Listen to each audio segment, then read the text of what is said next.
এখানে ধরো, হ্যাঁ দেখা যাচ্ছে, হ্যাঁ স্যাক আসছে, জরায়ুতেই আছে, খুবই ছোট। হ্যাঁ তবে হার্টবিট মনে হয় পাওয়া যাবে না, খুবই অল্প দিনের। হ্যাঁ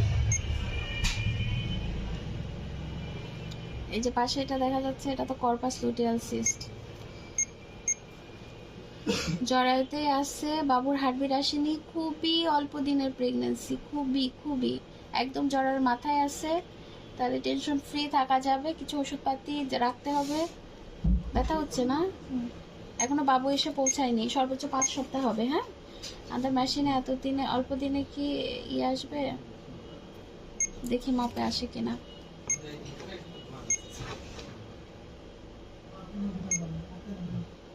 হ্যাঁ এখনো মাপে আসেনি, সর্বোচ্চ 5 সপ্তাহ হবে। হ্যাঁ 5 সপ্তাহ দেখাই দিচ্ছি, উঠলে পরে দেখাই দিচ্ছি। হ্যাঁ ব্যথা করছে না, পোষা পরীক্ষা দিছি না, তাহলে পোষা